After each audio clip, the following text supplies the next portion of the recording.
ibanga ry'ukuri.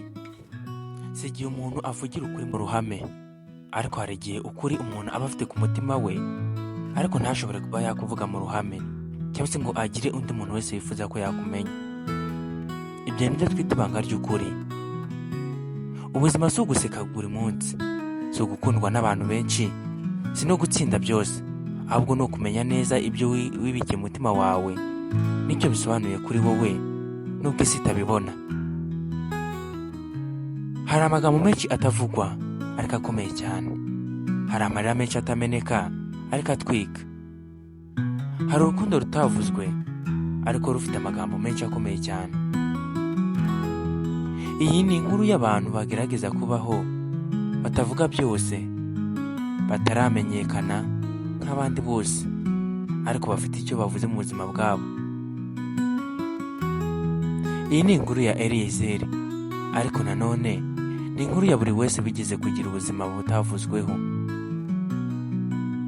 Icyo ushobora kuba uri cyo none gishobora kuba cyarubatswe n'ukuri utigeze uvuga mu buzima bwawe, ariko ugakomeza ugutwaye mu mutima wawe, ugakomeza ugutwaye nk'amata kugira ngo kutameneka.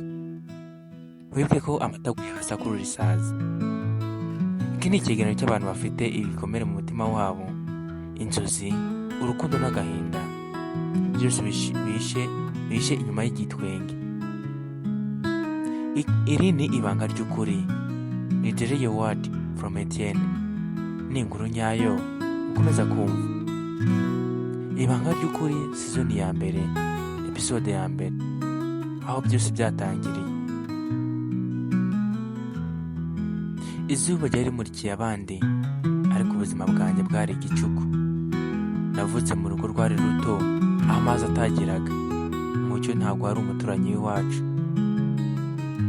Mama niwe wari urumuri rwacu, ariko natwe twari dufite ariko nawe yari afite umwijima mu mutima we, uwo yise kwihangana.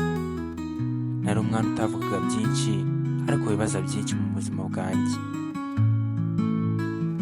Narebaga abandi bajya ku ishuri, nkirukiraho ibyondo bijya, ntekereza nti nzagera he, nzaba nde, ndetse n'ibindi byinshi. Gusa nubwo ibyo byose byari bimeze gutyo, mu mutima wanjye hari ijwi rivuga riti, nawe urashoboye, nawe hari icyo uzi Eliezer. Uwo munsi niwo natangiye kwandika amateka yanjye, nubwo nta gitabo nari mfite. Narose inzozi zitavugwa, mbwira amajwi atariho,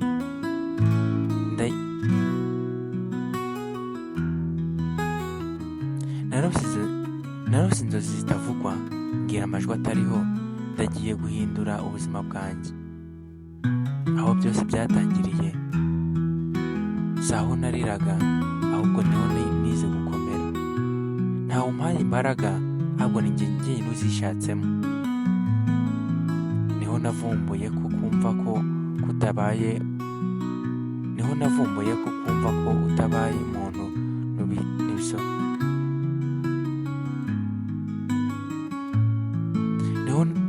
Niho navumbuye ko kuba utabaye umuntu bidasobanuye ko utazabaho nka muntu.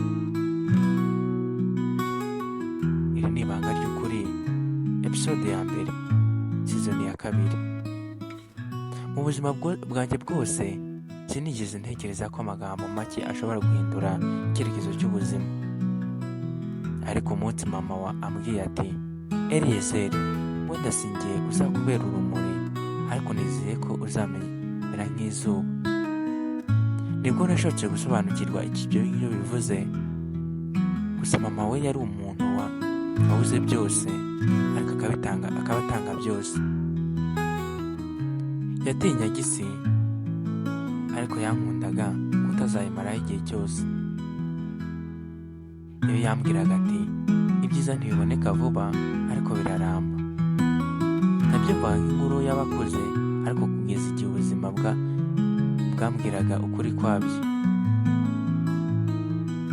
Ubwo twasigaraga turi babiri, njye na mama wanjye, naratekereje nti, ese ijambo rimwe ry'umubyeyi rishobora gutunga umuntu ubuzima bwe bwose?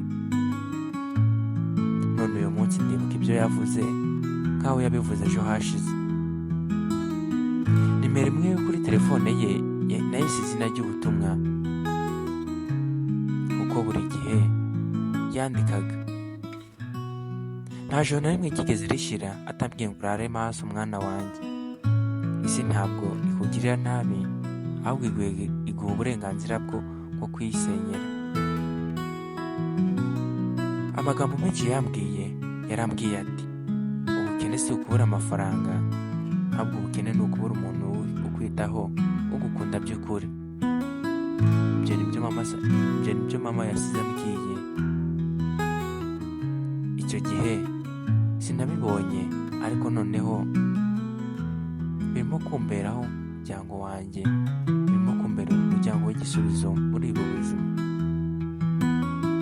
Ni inkuru nyayo ukomeje gutega yombi. Reka nkubwire ngo tuzasubukura ku munsi w'ejo. Icyo ngusaba ni gukora share, like ndetse na comment, ndetse umbwire n'icyo nahindura. This is the real word from Etienne. Iri ni ibanga ry'ukuri. Ndabakunda cyane. Mukomeze mugire ibihe byiza. Ciao ciao.